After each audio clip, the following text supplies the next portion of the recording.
Okay, let's take a look now at exercise 19-8. So that Sundance Solar Company operates two factories. The company applies factory overhead rates to jobs on the basis of machine hours in factory 1 and on the basis of direct labor hours in factory 2. So they may have a kind of a different type of cost profile in each of those factories that makes them decide to use those two different measures. And they give us estimated factory overhead costs, direct labor hours, and machine hours as follows. And these are all estimates, so they're based on what we think is going to happen in the future. So the first thing they ask is determine the factory overhead rate for factory 1, for this factory here. And remember, factory 1 applies it based on machine hours rather.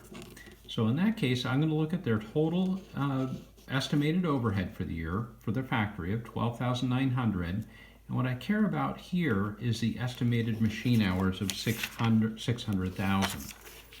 So in that case, I will get a rate, a predetermined overhead rate of $21.50 per machine hour. It's important to say what it is per. Just the number by itself isn't adequate here. So it's $21.50 per machine hour. That's 12,900 divided by 600,000 machine hours. The next thing they ask for is the factory overhead rate for factory 2. And remember, factory 2 uses direct labor hours.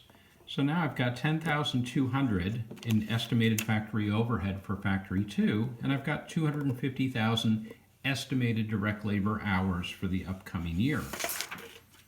So in that case, I'll have a rate of $40.80 per direct labor hour. That's $10,200,000 divided by 250,000 direct labor hours. So now I've got my predetermined rate for both factories. The next thing they ask is to journalize the entries to apply factory overhead to production in each factory for the month of March. So here I've got the actual overhead cost incurred, and I've got the actual machine hours for March. So if I ran an actual number of machine hours of 610,000, I'm going to multiply that by my predetermined rate of $21.50.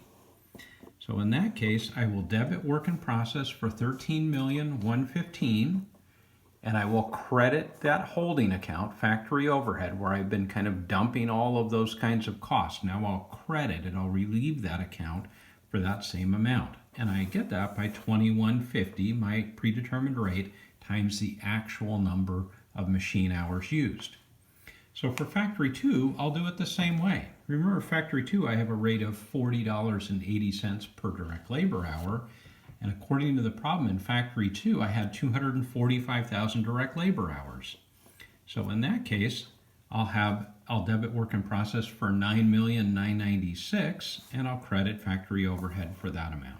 So that's how I'm getting factory overhead applied to the specific jobs. Next, they want to know what the balances of the factory overhead accounts for each factory as of March 31st and indicate whether the amounts represent over or under applied overhead. So for factory 1, I had actual cost incurred of $12,990, but I applied $13,115. So I debited that factory overhead holding account for $12,990, and I credited that account for $13,115. So in that case, I'll end up with a credit balance of $125,000. I over applied it. When I look at factory 2, I incurred an actual factory overhead of $90,000, so that's what I would debit the factory overhead account for, actual, and I would credit it for $9,996,000. So in that case, I'm going to be under applied. I'll have a debit balance. My debits will be greater than my credits. Here's my credit, and the debit was $10,000 or $10,090,000.